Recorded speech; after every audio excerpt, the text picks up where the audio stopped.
Opa!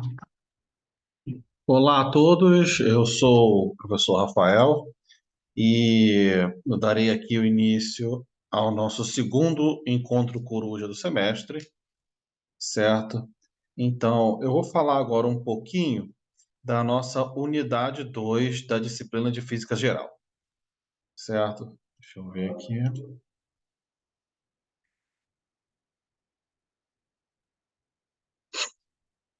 Bom, beleza. Vamos começar aqui a falar um pouco da unidade 2. A unidade 2, ela estará dividida em quatro tópicos, quatro temas. Primeiro tema, cinemática da partícula, movimento em uma dimensão e movimento retilíneo uniformemente variado. O segundo tema seria o movimento em mais de uma dimensão. O terceiro é tipos de força. E o quarto, os princípios da dinâmica, as leis de Newton. Vamos começar aqui, falar um pouco.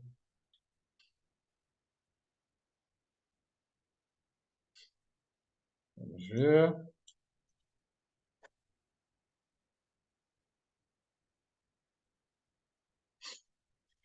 Pois bem, cinemática da partícula, movimento em uma dimensão. O movimento retilíneo uniformemente variado.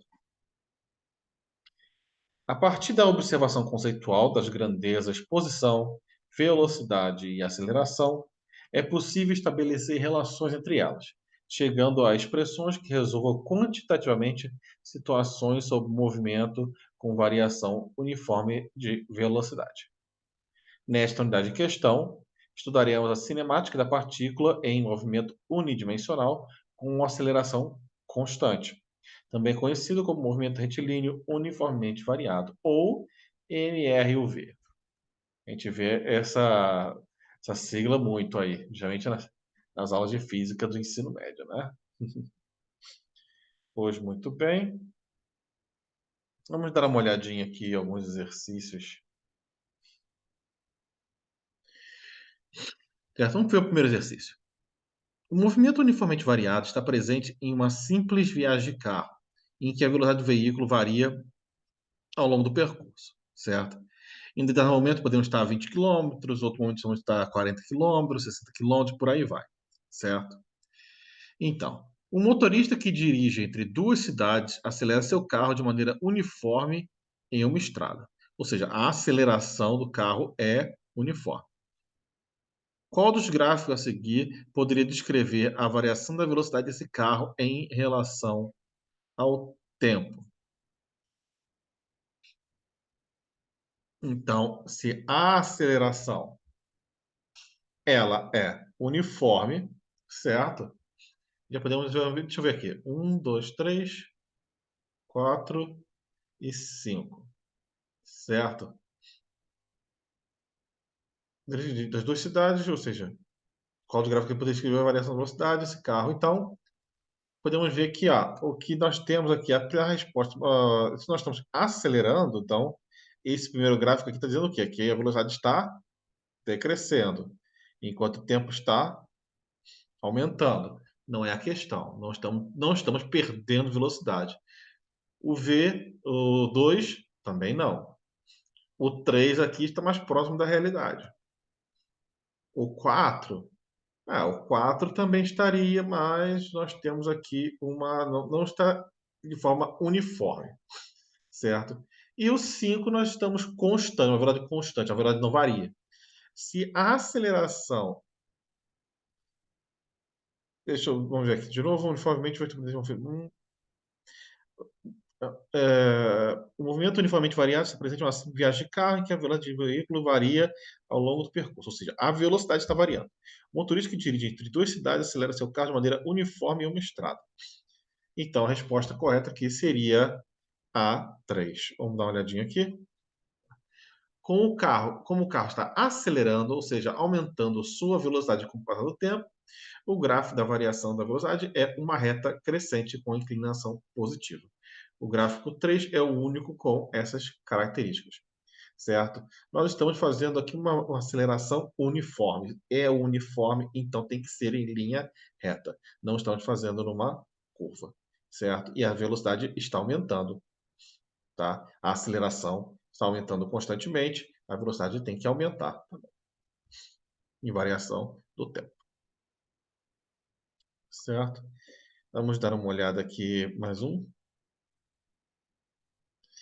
A partir do gráfico da velocidade de uma partícula em função do tempo, podemos obter informações como a aceleração da partícula por meio da inclinação da curva e o espaço percorrido pelo cálculo da área abaixo da curva.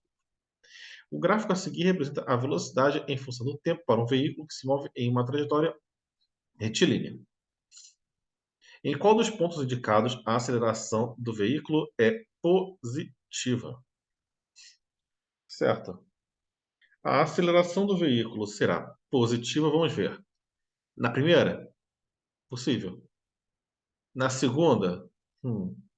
Terceira, quarta, quinta, certo? Aqui no 2 nós temos o quê? Nós vimos que nós estamos com velocidade, o quê? A velocidade está constante, certo?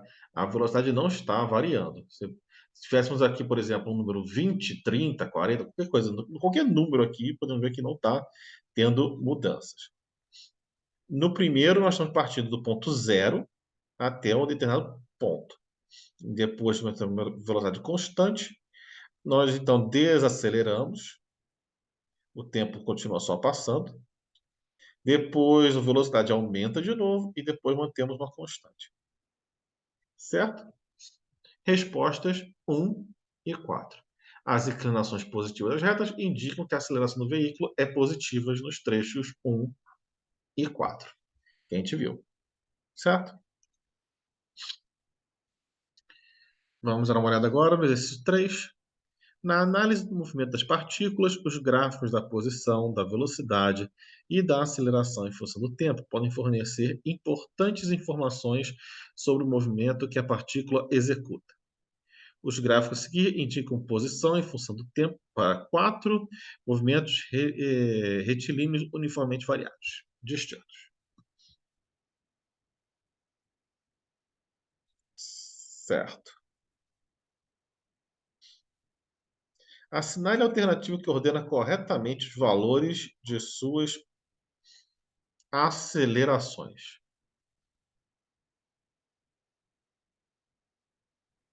Se a aceleração de um é parecida com a do outro e tudo mais. Vamos ver. Vamos dar uma olhadinha aqui.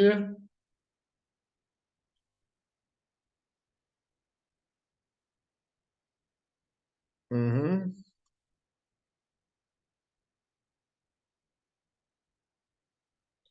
Nós temos aqui. Ah, sim. Posição do tempo para 4, ou seja, 4. Ah, sim. O 4 e o 2 são praticamente idênticos, só temos uma mudança em relação à posição do gráfico. Sim. O 4 e 2 são iguais. O 4 e 2 são iguais. Nesse caso aqui, podemos ver no gráfico que o 4 e o 2 são idênticos. Certo? E nesse caso, podemos ver também que aqui podemos comparar o 3 e o 1. Certo? O 3 e o 1, certo? Vamos dar uma olhadinha aqui. Os gráficos 2 e 4 correspondem ao mesmo valor de aceleração negativa, como a gente está vendo justamente por conta do gráfico fazer a concavidade para baixo. Pois uma mera translação do outro. Sim, porque está posicionado justamente uma translação. Um está posicionado num certo ponto gráfico, o outro está no outro ponto gráfico, ou seja, houve uma translação. A posição do gráfico mudou, porém, os resultados são os mesmos. Perceba que nesses gráficos a velocidade dada pela inclinação da posição começa positiva e termina negativa. Ou seja, diminui. Sim, correto. Os gráficos 1 e 3, aceleração positiva, sim, com concavidade para cima, pois a velocidade começa negativa e termina positiva. Correto. Contudo, o gráfico 1 apresenta uma variação maior do que o 3 nos mesmos intervalos de tempo, ou seja, tem uma maior aceleração. Nesse caso, sim. Justamente por conta do problema ver a concavidade. Aqui a aceleração a maior em relação ao tempo. A velocidade está aumentando muito mais em relação ao tempo, certo? O 3, a aceleração não está aumentando tanto em relação ao tempo. Quanto mais tempo, mais aumenta a velocidade. Aqui, menos tempo, aumenta a velocidade, certo? E nesse caso aqui, podemos ver também que o certo? 4 e 2 são idênticos, mas maior que o 1, maior que o 3.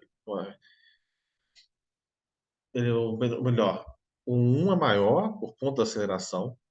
Maior, no posicionamento aqui, vamos ver aqui de novo.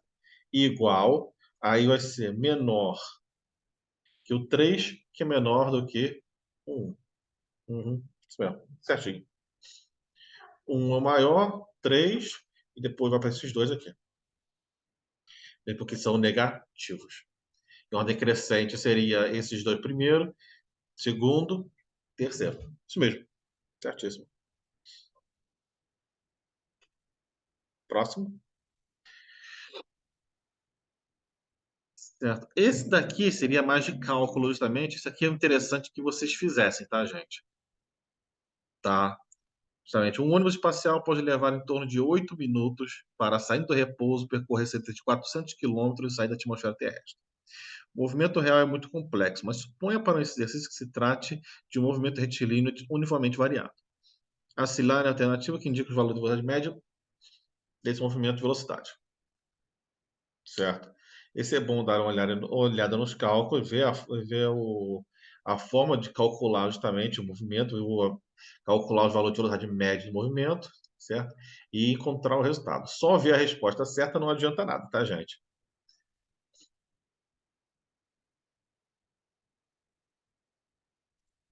Vamos ver qual é o quinto exercício.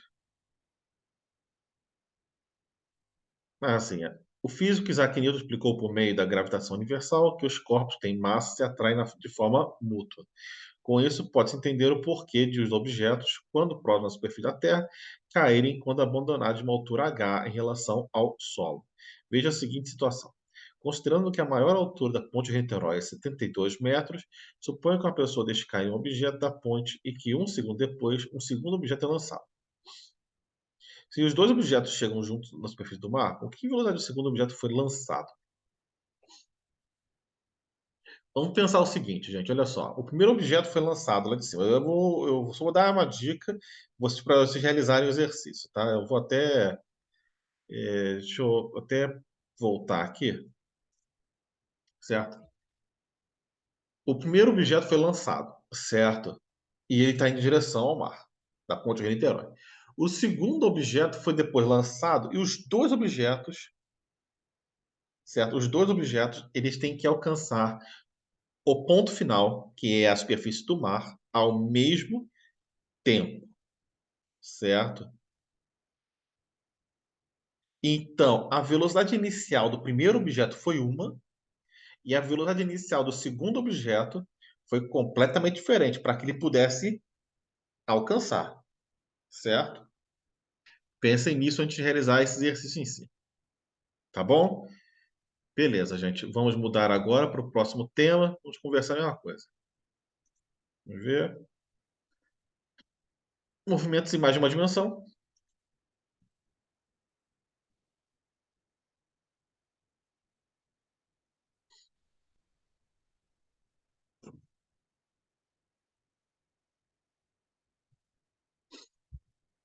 Vamos lá. Movimentos em mais de uma dimensão. Ao abordar problemas envolvendo movimento em mais de uma dimensão, é necessário ter o domínio de operações vetoriais, além de expressar em termos de vetores as grandezas da cinemática, interpretando geometricamente seus significados, posição, velocidade e aceleração. Nesta unidade de aprendizagem, estudaremos o movimento de partículas em duas dimensões, a partir da análise da sua posição, da velocidade e da aceleração. Além disso, resolveremos problemas envolvendo movimento da partícula em mais de uma dimensão. Ou seja, vamos estar trabalhando agora em três dimensões, no 3D. Vamos ver.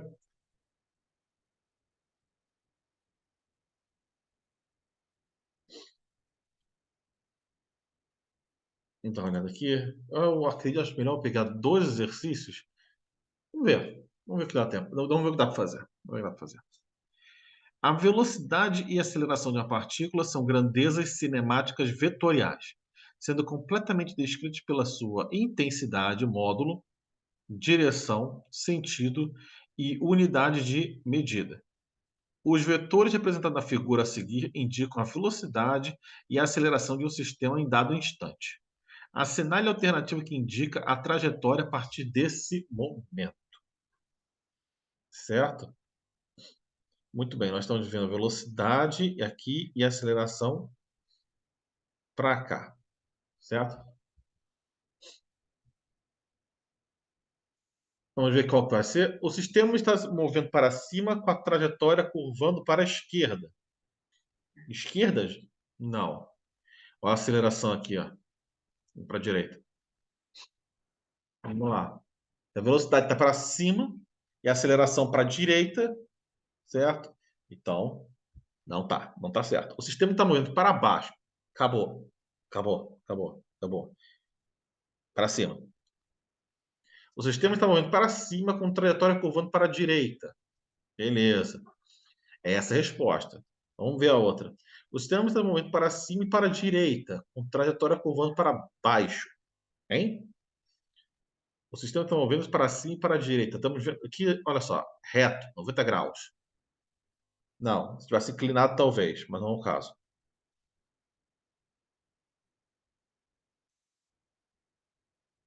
Vamos ver aqui. O vetor velocidade indica justamente a direção e o sentido da movimentação em dado instante, nesse caso para cima. O vetor aceleração indica como a velocidade irá variar. Então, a velocidade deverá diminuir em módulo e curvar para a direita. Faz sentido, porque nós temos a posição contrária aqui de aceleração e a velocidade está vindo. Ou seja, é como se estivesse fazendo um movimento justamente para curvatura para a direita e desacelerando. Como se estivesse tacando alguma coisa para cima e fazendo uma curvatura. Certíssimo. Vamos ver aqui. 2. A trajetória de uma partícula é definida como o caminho descrito durante seu movimento. A imagem a seguir representa a trajetória de uma partícula com o sentido do movimento indicado pela seta. Sabendo que o movimento ocorre com o módulo da velocidade constante, assine a alternativa que indica os vetores velocidade e aceleração no ponto P. Certo? Olha só. Ele está da primeira da resposta, muito bem. O ponto está partindo daqui e indo para a direita. É como se você tivesse justamente a velocidade indo para lá com a aceleração caindo. Vamos ver. Velocidade indo para direita. Faz sentido. Aceleração para baixo caindo, tá? Voltando, vamos ver. O vetor velocidade indica a movimentação instantânea da partícula, então deve ser tangente à trajetória. Certo. Compartilhando seu sentido. O vetor aceleração indica para onde o vetor velocidade deverá curvar, mantendo-se perpendicular a ele, pois se trata de movimento com módulo da velocidade constante. É isso aí. Tá certíssimo. Nenhum, não. Não. Não, não, nenhum deles. Certíssimo.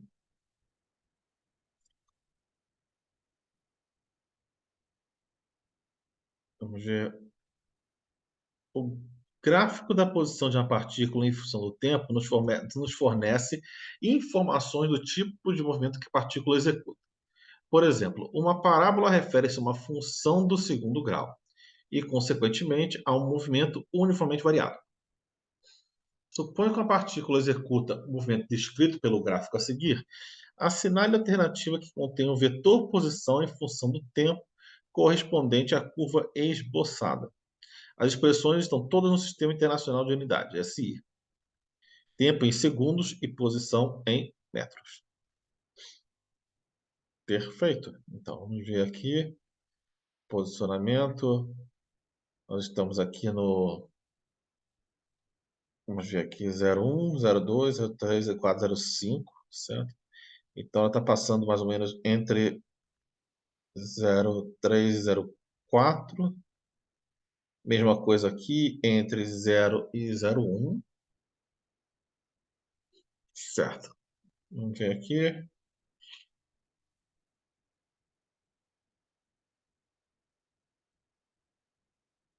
Vamos ver o gráfico, segundo grau.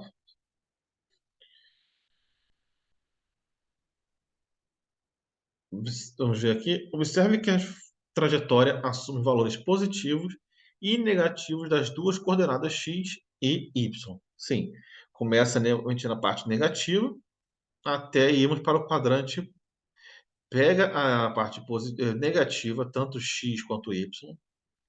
Depois já chega aqui em x positivo, y negativo.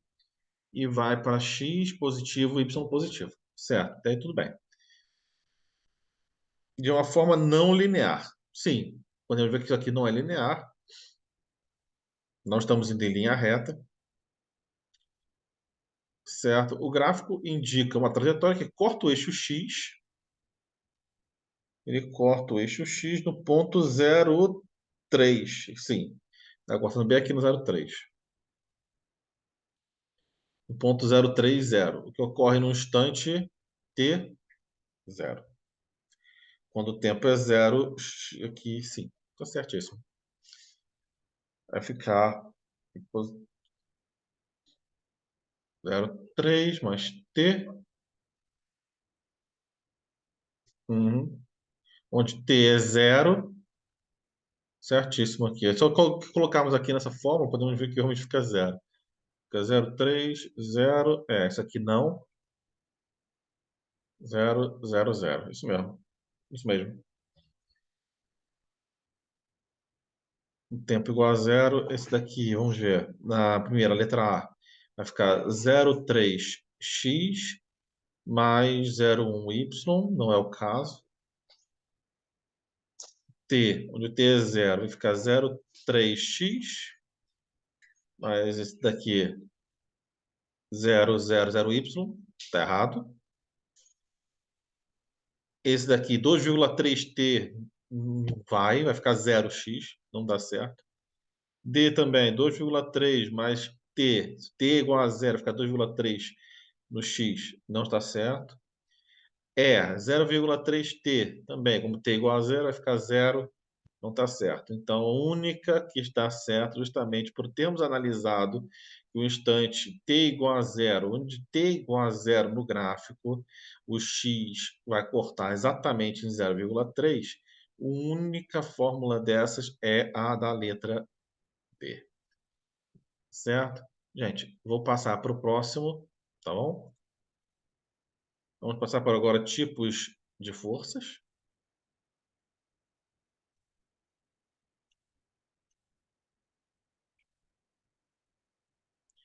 Tipos de forças. Força é uma grandeza vetorial que requer um agente, que pode ser de contato ou de ação à distância. O conhecimento das forças em destaque na mecânica newtoniana permite alcançar o domínio dos conceitos fundamentais para seguir em estudos mais avançados na física. Nesta unidade, você vai estudar um dos conceitos mais importantes da física, que é a força, além de identificar os tipos de força e relacioná-las com diversas situações físicas do cotidiano. Cada objeto ele sofre um determinado tipo de força, tá, gente? Pode ser força da gravidade, força aplicada por conta do uma força aplicada no objeto em si, certo? Caso você esteja o empurrando e tudo mais, tá? Vamos dar uma olhadinha em alguma coisa aqui no exercício, dar uma caprichada. Na natureza, existem chamadas forças fundamentais. Cada uma delas age de maneira única, mas todas formam um tipo de mecanismo de interação entre partículas e são responsáveis por reger o universo. E dentre as alternativas, identifique aquelas que contêm somente forças fundamentais. Força fundamental, né? Vamos ver. Força de atrito, gravitacional, força nuclear forte e força normal. Nós estamos falando de forças fundamentais, então estamos falando, na verdade, de forças forças aplicadas na natureza e não forças assim que a gente vê como forças vetoriais ou coisa do gênero. Então, não é bem isso aqui. Vamos ver aqui, letra B. Força nuclear forte, força gravitacional, força eletromagnética e força nuclear fraca. Mas uma força fundamental é um mecanismo por meio do qual as partículas interagem mutuamente e que não pode se explicar com nenhuma força mais fundamental. Certo, é o que eu estava falando, justamente são forças já regidas mesmo na natureza em si. São força nuclear, força gravitacional, força eletromagnética. Todas as outras forças surgem destas forças, da aplicação destas forças em si. Certo? É como se essas forças fossem as forças básicas que regem o universo. É isso que ele está dizendo na pergunta. Bom, podemos passar. Vamos lá. Um foguete espacial é uma máquina que se desloca expelindo atrás de si um fluxo de gás a alta velocidade. Quando o foguete sai da órbita da Terra em direção da Lua, analisando a situação de um foguete que viaja no espaço perto da Lua, identifique as forças que atuam sobre ele. Vamos ver de novo. Vamos lá, mais uma vez. Um foguete espacial é uma máquina que se desloca expelindo atrás de si um fluxo de gás a alta velocidade. Ou seja, quando o foguete está indo, ele está expelindo gás para poder se manter indo naquela direção. Quando o foguete sai da órbita da Terra em direção à Lua, ele está no espaço, certo? Ele está no espaço, em direção à Lua, certo? Não estamos falando de mais de forças aplicadas ao foguete em relação a forças presentes na Terra, tá? Ele está no espaço. Analisando a situação de um foguete que viaja no espaço, perto da Lua, identifique as forças que atuam sobre esse foguete. Vamos ver, letra A. Força gravitacional é uma força gerada pela exaustão dos gases provenientes da queima do combustível. Força gravitacional poderia se falar que seria a força gravitacional da Lua em si, e a propulsão exercida pelo combustível, pelos gases do foguete que estão lançando ele para a Lua em si. Então a A está certa. Ou seja, vamos ver por que a B está errada. Força de atrito e empuxo. Não tem atrito no espaço. Não tem empuxo no espaço. O foguete não está na água, ele está no espaço. Não tem força de atrito e empuxo. Certo? Não tem nada impedindo que o foguete siga reto. Não está sendo aplicada mais força gravitacional da Terra em si, está sendo aplicada a força gravitacional da Lua. Certo? Não tem nada puxando o foguete. Vamos lá. C.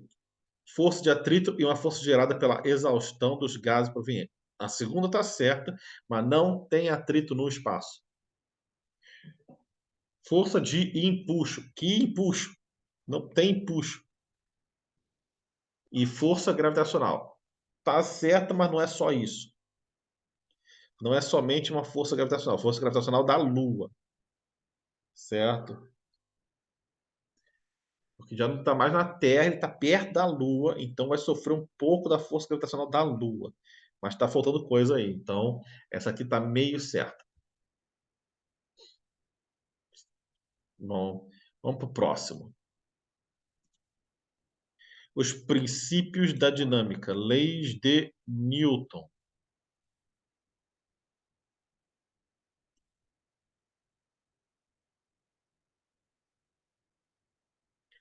Certo. Leis de Newton. É por meio das leis de Newton que podemos, por exemplo, prever e descrever o movimento de satélites em órbita ao redor da Terra, o movimento de um carro ou a trajetória de uma bola chutada em direção ao gol. Por isso também são os pilares da dinâmica e da pasta mecânica que se ocupam de descrever as causas do movimento. Nessa unidade, estudaremos as leis de Newton e como elas relacionam os conceitos de força e movimento. Além disso, vamos aplicar esses conceitos em algumas situações do nosso cotidiano. Certo? Deixa eu dar uma olhadinha no livro aqui rapidinho. Uhum. Aqui justamente estamos falando de força de contato, força, compressão, tensão, atrito, força gravitacional, forças fundamentais. força eletromagnética, já estamos justamente conversando sobre os tipos de forças. Certo. Vamos ver aqui.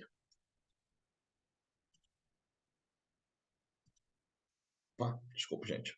Vamos ver aqui. Como é que tá? Espera aí, só um minutinho.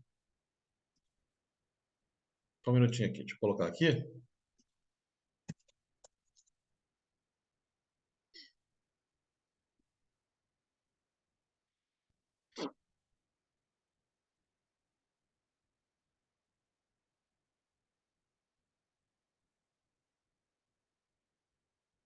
Vamos lá. Vamos conversar primeiro. Vamos falar justamente o. Vamos falar basicamente lei de Newton. Primeira lei de Newton, certo? É a lei da inércia, tá? Vamos lá. Todo corpo em seu estado de repouso, de movimento uniforme, uma linha reta, menos que seja forçado a mudar aquele estado por força aplicada sobre ele, certo? Ou seja, todo corpo que estiver parado, ele vai continuar parado. Todo corpo que estiver em movimento, por conta de uma força, ele será aplicado aquele movimento e continuará em movimento. É isso que chamamos de inércia, certo? Segunda lei de Newton, como então é chamado de lei de superposição de forças ou princípio fundamental da dinâmica. A mudança de movimento é proporcional à força motora imprimida e é produzida na direção de linha reta na qual a força é aplicada. Ou seja, se temos uma aplicação de força em um objeto, certo? Ele vai sofrer o quê? Ações de forças. Por exemplo, nós temos um objeto, ele já está sofrendo ali a força da gravidade. Ele tem a força normal, certo? E ela vai ser justamente se equiparada à posição do objeto no solo, certo? É onde vai fazer a posição. Se o objeto estiver reto, a força aplicada, a força normal dele estará aplicada para cima. Se estiver inclinado, para o lado, devido à inclinação, e por aí vai, certo? Terceira lei de Newton é a lei de ação e reação. A toda ação há sempre uma reação oposta e de igual intensidade. As ações mútuas de dois corpos um sobre o outro são sempre iguais e dirigidas em sentidos opostos. Dois corpos se chocam e eles vão justamente, se dois corpos idênticos se chocarem, se há dois corpos idênticos se chocarem, eles serão repelidos para direções opostas, certo? Essa seria assim o melhor, a definição mais simples dessas três leis de Newton. Mas vamos voltar aqui rapidinho para dar uma olhada nos nossos exercícios rapidinho aqui. Vamos lá. Essa aqui? Essa aqui. Essa aqui. Exercícios. Vamos lá. As leis de Newton são essenciais para descrever o movimento de satélites em órbita ao redor da Terra. Suponha que um satélite artificial gire ao redor da Terra, sendo mantido em uma órbita aproximadamente circular de raio R, devido à força de atração gravitacional entre as massas da Terra e do satélite. Se o módulo da força gravitacional que a Terra exerce sobre o satélite é Fg, e sabendo que a massa da Terra é muitíssimo maior que a do satélite, sobre o módulo da força que o satélite exerce sobre a Terra, podemos afirmar que, vamos ver, é muito menor que Fg, pois a massa do satélite é muito menor que a da Terra. Mas se fosse o caso, não era para o satélite estar vindo de volta para a Terra? Certo? Porque ele está sendo atraído pela força da gravidade. Né? Então, realmente não é o caso. É igual a Fg, devido à terceira lei de Newton, ação e reação. Está fazendo mais sentido aqui. O satélite está girando ao redor, a Terra está aqui, então o satélite continua, né? Vamos ver. A força que o satélite exerce sobre a Terra e a força que ela exerce sobre o satélite correspondem a um par de forças de ação e reação. Portanto, são iguais em módulo, tá? Mesmo que o satélite seja muito menor que a Terra, a força aplicada em módulo está sendo parecida com a da Terra, certo? Por isso que ele não vem de volta para a Terra. São iguais em módulo, mas com sentidos opostos, certo? Cada uma das forças exercida por um dos corpos sobre o outro. Então, como elas atuam em corpos diferentes, elas nunca se anularão. É a resposta correta. É maior que FG, pois a massa da Terra é muito maior que o satélite. Já teria ido embora esse satélite há muito tempo, dado tchauzinho para a gente e ido visitar outros planetas.